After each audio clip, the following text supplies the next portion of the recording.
it's greatness from LeBron, and to your point, like the fact that he's 38 years old and able to do that is remarkable, and play it like still at the highest level in the NBA. Yep. Speaking of people playing at a high level, yes, Matthew, good Jonathan segue. Taylor is one of those guys, the presumptive number one pick in fantasy football this year.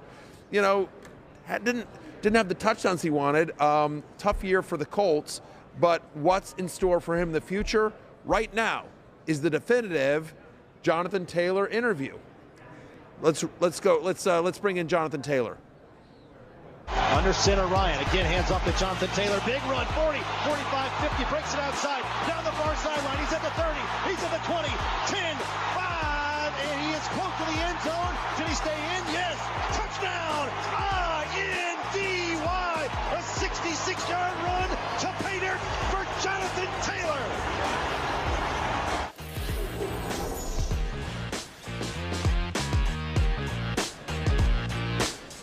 There you go. You just heard the call of Jonathan Taylor taking it to the house against the Las Vegas Raiders. An electric run. Number 28 on the field, number 1 in your hearts. Fantasy football royalty Jonathan Taylor joins us now on behalf of Ascent Protein. So, Jonathan, do you remember that run? I'm just curious, that game against the Raiders?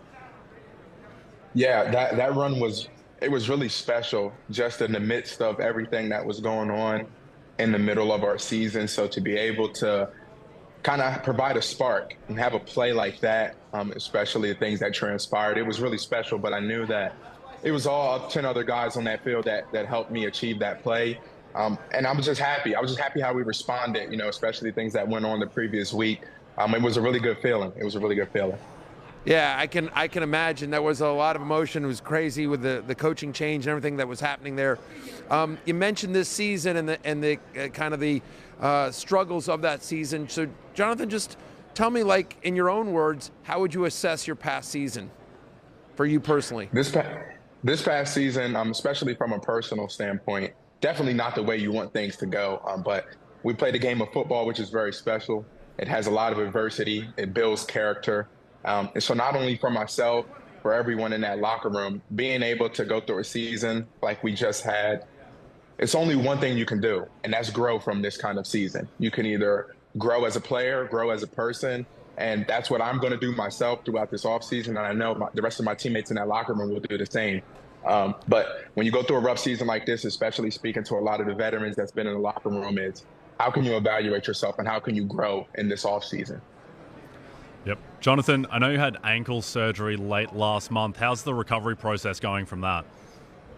Oh, it's been going great so far. I've been very fortunate enough to have a very special team around me with the training staff in Indianapolis, as well as partnering with Ascent Protein to help me get back on my feet. I just feel like being able to surround yourself with the right people that care about you, that care about doing things the right way, is something that is going to help me get back on the field even faster. Yeah, Jonathan, this is, you mentioned everything that you're doing this season. I'm curious, we're a fantasy football show, and do you play fantasy football? How often does it come up in your life? I'm curious. I played fantasy football once in college. It was kind of tough to keep up with the lineups when you got weightlifting, meetings, practice, school. So it was really tough. But I could definitely see why so many people get into it, because it is fun. It is exciting. You get to root for some of your favorite players and they help you win against some of your lifelong friends. So it's definitely a great thing to have and to do throughout the fall. But that's the last time I played, was my last year in college, 2019. Well, when you get to actually play in the NFL, you don't actually need to play fantasy football. We play it because we don't have the abilities that you do, Jonathan. But as you look towards next year, what goals have you set for yourself? So I actually had an interview a couple months back with Austin Eckler, who's, he does the huge fantasy football deal. Yeah. And I actually, speaking with him, I really like fantasy football because it really helps you connect with your fans. Your fans trust in you. Your fans believe in you. So they're like, hey, I want Jonathan Taylor on my team. So not only for myself, I would love to do well next year, but you also want to do well for your fans, because there are a lot of people that stick by your side through thick and thin. They'll pick you up in their fantasy team because they know and trust and believe you put the work in the offseason. Well, yeah, because you were the number one pick. You were the number one overall consensus pick in fantasy football going into this past season. I've already seen some early rankings. You're going to be high next year as well in terms of the rankings. You're top 5 for me personally as well. But how were fantasy football managers to you this past year as the Colts struggled with adversity? Is there anyone we need to beat up? Is there anyone we need to yell at? There were a lot. Actually, there were a lot of fans who were, hey, I trust and believe in you. You'll be back on your feet in no time. And then, you always have those guys who probably had a bit more at stake than others. And, they weren't as pleased. But at the end of the day, they all said, hey, I hope you get healthy. Can't wait to see you go crush it next year. And that's what you want. That's why you love your fans, because no matter what happens, they have the right to be frustrated. But at the end of the day, they just want nothing but the best for you. So I'm excited to get back out there next season. Jonathan, in 2021, you had a sneakily big season in the passing game where you had 360 receiving yards. You had some massive plays in the passing game. It wasn't as present in your game this year. Do you think that's something that you'll expand going forward, being more utilized as a receiver? 100%. And that's something that I've been pushing ever since my second year of college, is just making sure that I'm a complete back. You go into college as a freshman. In high school, I was very used to downhill, ground and pound. And then, you start realizing, hey, if you want to be really successful in this league, if you want to play in this league for a long time, you need to be a complete back. So ever since then, I've done nothing but continue to work on that game. I'm excited this upcoming season in order to expand that even more, because every single year you just get that much smarter. You get that much more experience. So I'm excited. We're excited as well. A lot of change going on in Indianapolis in terms of the coaching staff, in terms of the quarterback. You're not sure. How do you prepare for it? Have you talked to the team as well? Have you talked to Cris Ballard? Have you talked to any people around the organization in terms of where they're leaning or what they're trying to look to do in the upcoming season? It's definitely tough to figure out what direction we want to go in. It's a really big decision. You're talking about who you want to lead an NFL football team. I think the best thing that not only myself can do, but the rest of my teammates in the locker room is, one, we got to just prepare physically for anything that the head coach may want to throw at us as far as a new system. We need to make sure that you come into camp in the best shape possible. And then on the other hand, it's just making sure that you're doing everything you can in order to better yourself this offseason. We went through a lot of trials and tribulations last season. So how can you grow from that as a person and a player? Those are only two things I feel like that us players can do in order to make sure no matter who steps into that role, they have a unit that's ready to go. Jonathan, for fantasy purposes, is there someone in Indianapolis who's not on our radar yet at running back, receiver, tight end, who you think might be in for a big season next year? Definitely just be on the lookout for Deion Jackson. I'm sure you guys have saw glimpses of it, but just the amount of experience that he's gotten this past season, it's going to be huge in the offseason. I know he'll utilize that in order to not only get 1% better, but I can just see him shooting up tremendously this offseason. So I'm excited to get back to work with Deion, because I know he puts the work in every single day. So I'm really excited for him. So listen, Jonathan, when it's one of those, if you know, right? So you just said you're in the backfield with Deion Jackson. You see his explosiveness. So I'm curious, for the Super Bowl on Sunday, the running game in both of these teams have obviously been a big part of their success getting to this game, right? So you got the three-headed monster in Philadelphia along with Jalen Hurts. You've got Pacheco and McKinnon in Kansas City. How do you break down these backfields? What do you see out of the game on Sunday? Well, number one, I love Pacheco. He's a South Jersey guy. He grew up in Vineland, New Jersey, which is 35 minutes from where I grew up at Salem, New Jersey. So I love how physical he runs. I also love Jet as well. I mean, his pass protection is excellent.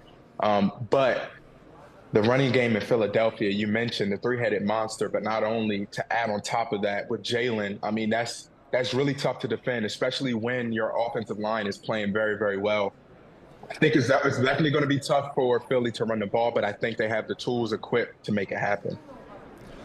Jonathan, I can see some Ascent protein in the background, which I know Matthew Berry could use. He's been giving the hotel gym in Arizona a proper workout. I know you've been using Ascent since you got drafted in 2020. Can you tell us what made Ascent your go-to protein?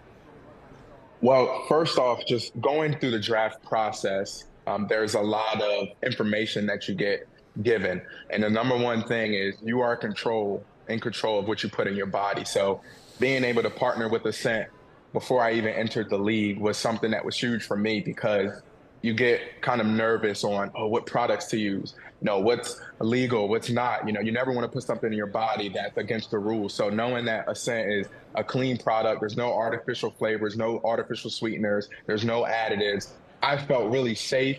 I felt really good throughout my training, knowing, one, this product works for me, and two, I know that no matter what happens, everything in this product is within the rules. So I never had a thing to worry about in my mind. Well, listen, as a fantasy football manager, Jonathan, who will be drafting you in many leagues next year, I am rooting for Ascent and for you to have an amazing season. Before we let you go, one last question, and congratulations on all the success so far on and off the field. My last question for you is Sunday. Who are you rooting for? And just give me a prediction. I know you like the Philadelphia running game there, but you're also a South Jersey guy, and the Chiefs are AFC. Who are you rooting for here, and who ultimately do you think wins? The score is definitely going to be unpredictable, but when you're playing as well as the Philadelphia Eagles are playing together on offense, defense, special teams, it's really hard to beat. Now, I will say you do have a pretty good chance with Patrick Mahomes going up against them, but it's just hard to beat a team that's playing well on all three phases. So I think Philadelphia takes this one. My guy, TJ Edwards, who played linebacker with me at the University of Wisconsin, I'm hoping that, he plays lights out because he's been working really hard for this moment. All right, we will see if the Eagles end up winning. Anyway, listen, Jonathan, thank you so much for joining us. Again, thank you to Ascent for making you available to us. We appreciate everything. Good luck this upcoming season, and we'll be rooting for you from the sidelines, my friend. No, thank you guys very much. And if you ever need any more protein, just let me know. Thanks, Jonathan. Absolutely. We will hit you up. That is the definitive Jonathan Taylor interview. And when we return, headlines as the happy hour rolls on.